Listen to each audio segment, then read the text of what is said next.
Good morning, everybody. Today we are talking about my Christmas meal plan. I have two Christmas meal plans because I host two separate Christmas events, one for my family and one for my husband's. My husband's family is very, very big, like 30 plus people, and my family is very, very small. It's less than a dozen, so very opposite things of the spectrum here. But my husband's family, we always do a traditional Christmas meal plan, and my family, we always do something a little different. We always do like a specific cuisine or a specific idea, and then we just potluck it and everybody brings something. We've done Mexican in the past, we've done Chinese in the past, just to give you some ideas. And this year my dad suggested that we do a breakfast for dinner type of thing. So my sister was over yesterday, we were brainstorming, giving each other a couple of ideas, and I think I settled on what I want to do for our breakfast for dinner. So I am ready to share this video. So let's go ahead and hop in with my traditional Christmas first, because I think that's the one most people are going to be interested in. Some traditional Christmas, we keep it, like I said, pretty typical, but we still potluck things. So I will be specific on like things that my husband is cooking or my father-in-law is bringing or things like that. I haven't talked to anybody else yet, so I don't know what anybody else is bringing.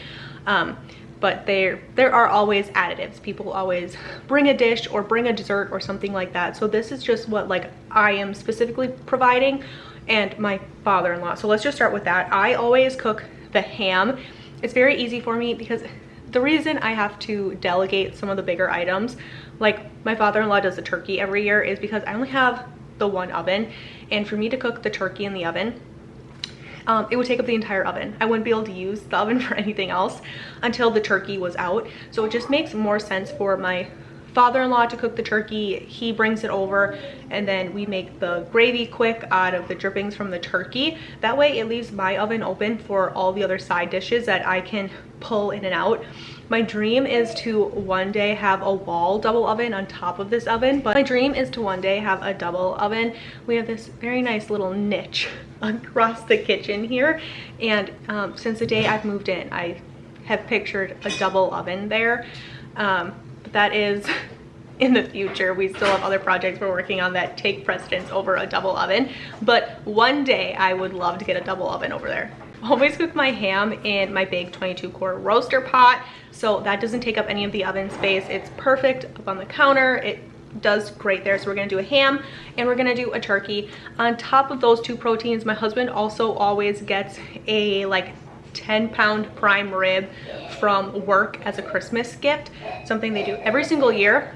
My husband usually just ends up cooking that prime rib for Christmas as well. And I know 3 proteins seems kind of crazy, and it is kind of crazy, but we're also a lot of people. I got an 18-pound turkey and a 20-pound turkey.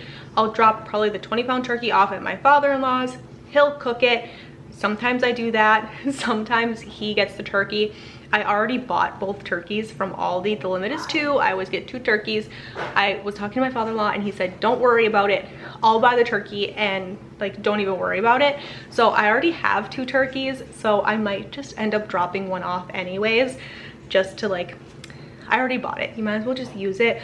Or I'll just maybe end up, I'm filming this before Thanksgiving. I might end up just cooking one of the turkeys for Thanksgiving and just having it for us as a family, and then I don't know, we're gonna see what happens. But nonetheless, we're doing a ham, a turkey, and a prime rib, and those are gonna be our 3 proteins. For sides, of course, we're gonna do stuffing, and like a lot of stuffing. Remember, we're 30-ish people. That's like a rough number. If I sat down and count, it'd be pretty close to that, a little less, a little over, just kind of depending on the year, right? Because sometimes you have family members that prioritize, you know, the wife's side of the family or the husband's side of the family. So it really just depends. We rarely have 30 people in the house all at once, just because people have other locations they need to get to. But throughout the day, we will have that many people kind of like shuffle in and out of the house. For our first side, of course, we're gonna do stuffing. We're gonna do like 3 or 4 boxes of stuffing.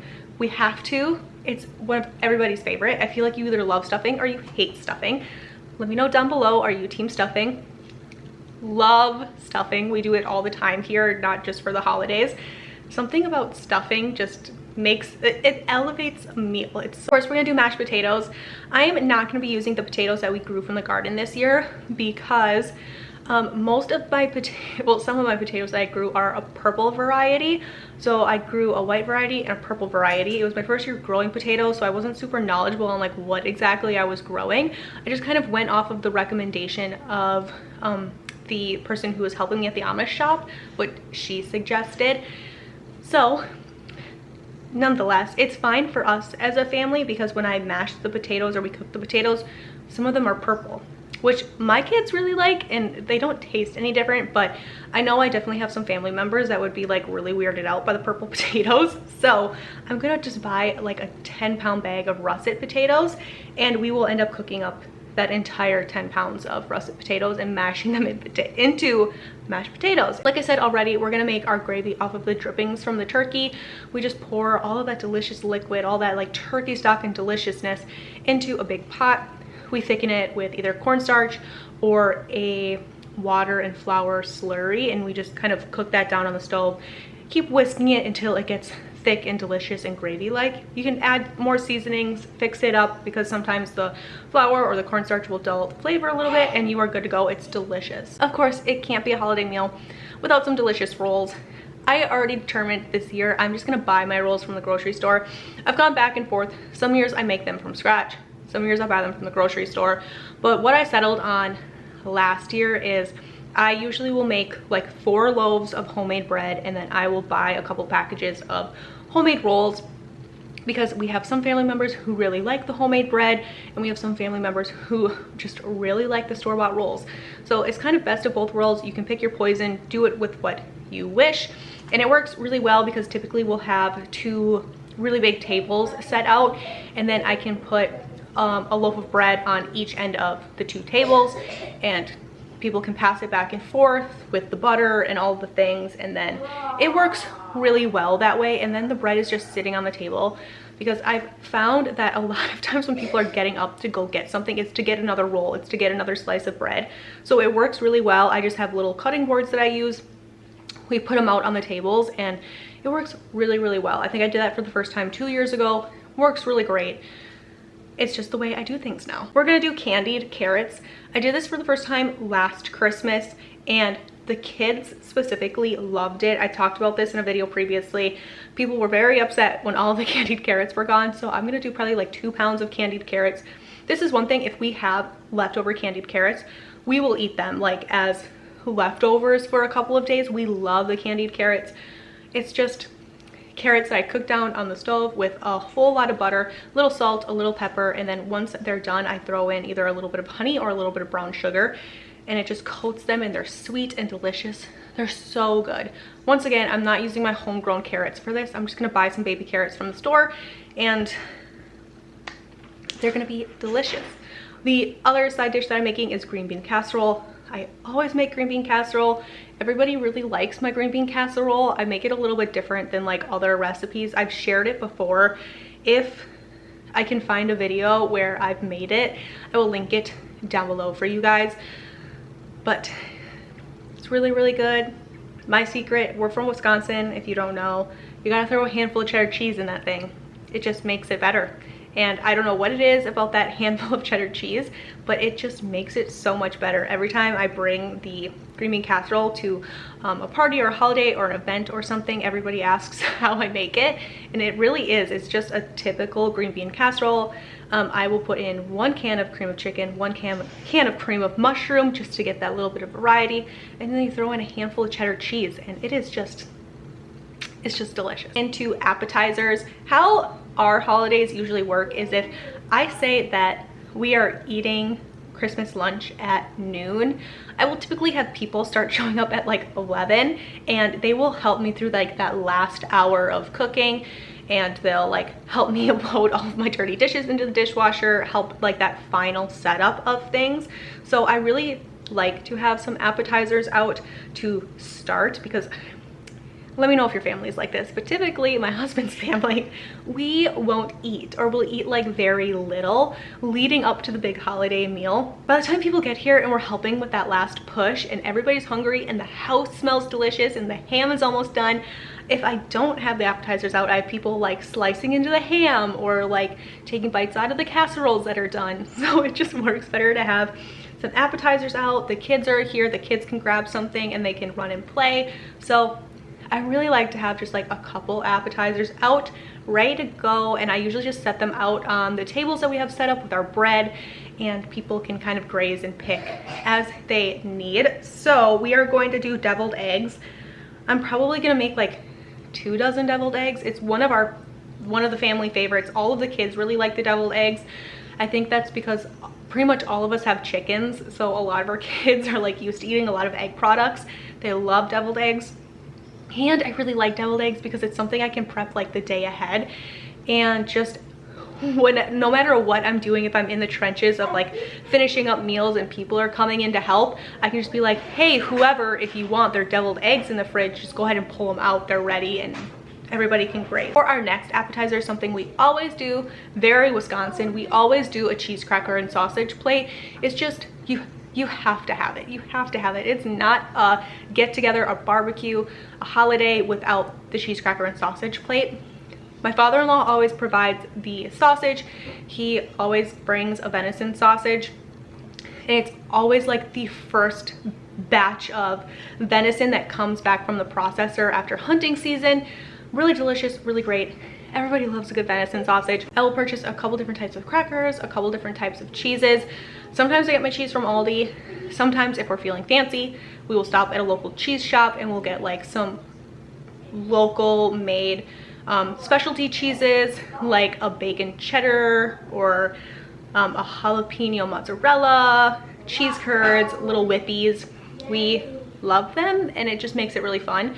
And then we'll have all that set up ready to go. Once my father-in-law gets here, we'll cut up the sausage and lay it out and people can go into the top tier of Christmas lunch or dinner. It is the desserts. So we always do like a cookie plate. I'm gonna call it a cookie plate, but really it's like a Christmas treat plate, because we'll have like Rice Krispie treats on there, homemade Reese's Pieces, peanut butter balls, cookies, truffles, like all of the things that the kids and I will make over the course of December. And we just kind of like grab a little bit of everything, put them once again on our 2 tables, and people can just grab a cookie, grab a bar, whatever they want. And they're so good. It's one of my favorite things to put together, once again because I can prep it ahead and just have the plates ready to go and lay them out there. It's also something that the kids get to help with, so the kids have a lot of fun with that as well. And a lot of the times I'll have like nieces and nephews over throughout the holidays, and they get excited because they'll be like, Auntie, that's the cookie that we made when I was over. I can go, yes, those are the cookies you helped make. And they just get like the biggest smile on their face and they're super proud of themselves. And that's the thing I think I like the most about it. Also gonna do a chocolate lasagna. I'll pop a picture up here and I'll try to link a recipe down below if I can remember. If you're going to look for the recipe and it's not there, just shoot me a comment and I will put it in the description box. I'm terrible at remembering to link things, but it is a family favorite. I have found over the years, I've never made it before, but it's something that one of my sister-in-laws brought to I think Easter like 3 years ago, 4 years ago, and everybody went bananas over it. Everybody loves it. It's one of those things now where people are like, okay, who's bringing the chocolate lasagna? So I'm just gonna make it this year. Usually I would make pies or something, but I have found in recent years that if the chocolate lasagna is there, the pies pretty much go untouched. So I'm just gonna make probably like a giant chocolate lasagna. I'm just gonna get one of those really big pans, like the tinfoil pans. Make it, once again, something I can prep ahead, stick in the fridge, it'll be good to go.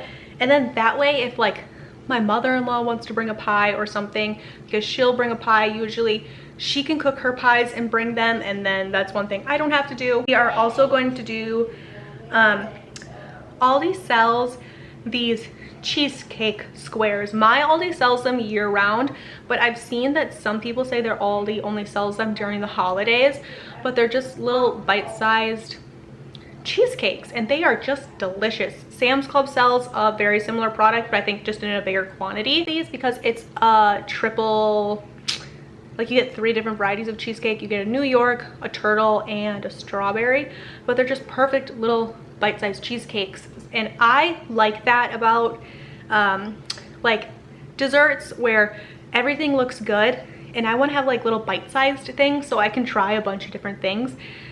So I'm just gonna get a box of those. I think they're like, I want to say they're like $15 a box or like $13 a box.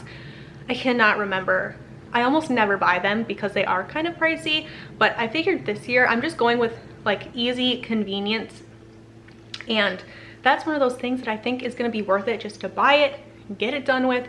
I can buy it at the beginning of the month, I can stick it in the freezer, pull it out the night before, and just let it thaw in the fridge, and once again it'll just be ready to go. So this year my theme for Christmas is just convenient but delicious and simple. I also think I'm going to throw together a fruit salad just with a ton of different berries, just fresh fruit, dice it all up, put it in a big bowl. All the kids will like it, and I like to have something fresh sometimes just to like have something lighter on the belly. I think it'll go over really well, and I might do a big side salad or something. We will see, but for right now, that is my like traditional Christmas meal plan. Very simple. I'm really happy with that meal plan. Things might shift, might change a little bit. I might add some things. My mother-in-law has one of those little crock pots that have, or one of the crock pots that have 3 little crock pots in it for side dishes. I might steal that from her. I do that from the holidays from time to time. And I might put in like a thing of corn, a thing of little weenies. How we do little weenies here is, you know those little cocktail weenies? We'll get like a big package of those. We put in Baby Ray's and French dressing, and you just let it warm up in that crock pot, and then you have little cocktail weenies. Simple, delicious, yummy. All the kids like little hot dogs, all the adults like little hot dogs. And then I might do like baked beans in the 3rd crock pot, just to have a couple different other sides.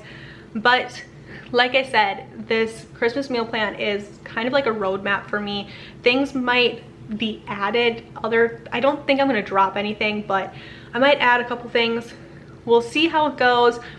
I have to talk to my family members a little bit still, see if people want to bring things, because usually when people bring things, it'll be like a jug of special juice for the kids, or like a bottle of wine or something like that, or a big veggie tray, some Jello or something like that. So we'll see how things end up evolving and what we end up having here that day.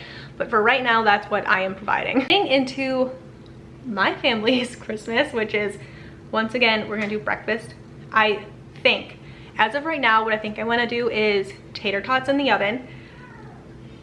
Because I'm hosting, it'll be really easy for me to keep my tater tots warm because I can cook them right as people are arriving. They'll be fresh and delicious and still crispy. I think we're gonna make a breakfast pizza. I think that would be really fun. The kids will get behind that as well. I've never made a breakfast pizza before, so I think I'm gonna have to do a little bit of a test before the holidays, which is actually pretty great because I can make that with the kids while they're home on Christmas break most likely, and just test it out and see how it goes. I think that'll be delicious. My oldest daughter wants to make some cinnamon rolls. She is my cinnamon roll maker, so I will let her make some cinnamon rolls. She has a couple ideas. She wants to do a cream cheese cinnamon roll.